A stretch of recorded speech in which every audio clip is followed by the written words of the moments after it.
Hello hi dears. അപ്പോൾ നമ്മളിന്നൊരു chicken biryani അങ്ങോട്ട് വെക്കാൻ തീരുമാനിച്ചു. അപ്പോൾ വീട്ടിൽ 2 നാത്തുമാരൊക്കെ വന്നിട്ടുണ്ട്.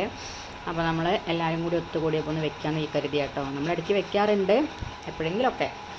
അപ്പോൾ അതാ നമ്മൾ പൊരിക്കാനുള്ള സംഭവങ്ങളൊക്കെ റെഡിയാക്കി വെച്ചിട്ടുണ്ട് കേട്ടോ. അതിൽ മുളക് പൊടി, മഞ്ഞൾപ്പൊടി, പിന്നെ കാശ്മീരി പൊടി, ഇഞ്ചി, വെളുത്തുള്ളി, പച്ചമുളക് പേസ്റ്റ്, പിന്നെന്താ കുരുമുളക് പൊടി, ചിക്കൻ മസാല, ഉപ്പ് എല്ലാം കൂടി ഇട്ട് നമ്മൾ കായം തേച്ച് വെച്ചിട്ടുണ്ട്. പിന്നെ ചോറിലേക്ക് നമ്മൾ വെള്ളത്തിൽ നമ്മൾ ഓയിലും ഉപ്പും കറാമ്പട്ട, ഏലക്കായ, പിന്നെന്താ മല്ലിച്ചപ്പ്, നാരങ്ങനീര്, പട്ട എല്ലാം സംഭവം വെച്ച് ആക്കി മഞ്ഞൾപ്പൊടി ഇട്ടിട്ടുണ്ട് കേട്ടോ.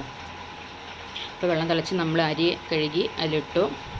പിന്നെ അത് ഇതാ നമ്മളൊരു 80% വേവാകുമ്പോൾ നമ്മളത് ഊറ്റി വെക്കുക. നല്ല വെന്ത് പോകരുത്. പിന്നെ നമ്മൾ ദമ്മിടുമ്പം ഒന്നും കൂടി ചോറ് അരിഞ്ഞ് പോകാൻ സാധ്യത ഉണ്ട്. അപ്പോൾ കറക്റ്റ് ടൈമിൽ നമ്മൾ ഊറ്റിയെടുക്കണം കേട്ടോ. അപ്പോൾ അതിൻ്റെ അടുത്ത് തന്നെ നമ്മൾ നിൽക്കേണ്ടതാണ്. പിന്നെ നമുക്ക് ബ്രൗൺ കളറായിട്ടുള്ളൊരു ഉള്ളി വേണമല്ലോ ഡെക്കറേറ്റ് ചെയ്യാൻ വേണ്ടിയിട്ട്. അപ്പോൾ അത് നമ്മൾ ആദ്യം വറുക്കുന്നുണ്ട്. പിന്നെ നമ്മളെന്താ ഇതുണ്ടല്ലോ അണ്ടിപ്പരിപ്പ്, മുന്തിരി അതൊക്കെ വറുത്ത് സെറ്റാക്കി വെച്ചിട്ടുണ്ട് കേട്ടോ. അപ്പോൾ ഇങ്ങനെ ആയാൽ മതി. ക്രിസ്പി ആവണമെന്നുണ്ടെങ്കിൽ കുറച്ച് പഞ്ചസാര ഏഡ് ചെയ്ത് കൊടുത്താൽ മതി. പിന്നെ നമ്മൾ ചിക്കൻ ലഗോണാണ് നമ്മൾ വെക്കുന്നത് കേട്ടോ. അവിടെ അതേ ഇഷ്ടമുള്ളൂ എല്ലാവർക്കും.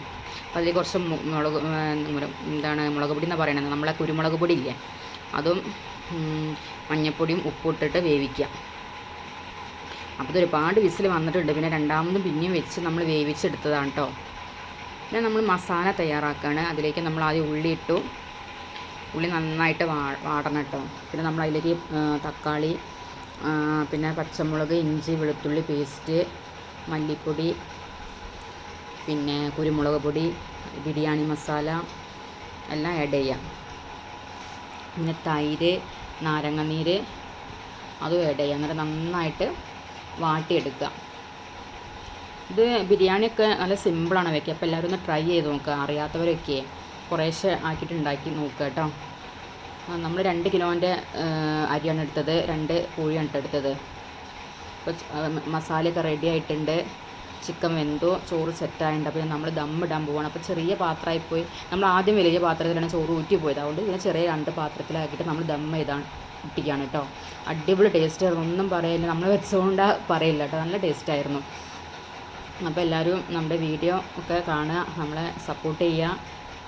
പുതിയ വീഡിയോ ഒക്കെ ആയിട്ട് നമ്മൾ വരുന്നതായിരിക്കും കേട്ടോ. നമ്മളിപ്പം ഒരുപാടായി ഇപ്പോൾ ലോങ് വീഡിയോ ഒക്കെ ചെയ്തിട്ട്. അപ്പോൾ ഒന്നാമത് സമയമില്ല, അതാണ്. അപ്പോൾ നമ്മൾ ചിക്കൻ പൊരിച്ചിട്ടുണ്ട് കേട്ടോ. അതിൻ്റെ ഇടയിൽ കൂടെ ആ പണിയൊക്കെ വേഗം കഴിഞ്ഞിട്ടുണ്ട്. അപ്പോൾ ഞാൻ തന്നെ അങ്ങനെ ഫോൺ കയ്യിൽ വെച്ചിട്ട് എടുക്കുന്നതുകൊണ്ട് അതിൻ്റെ ഒരു കുറവുണ്ടായിരുന്നു. അപ്പോൾ ഇത്രക്കത്തിനുള്ള വീഡിയോ. Okay, by.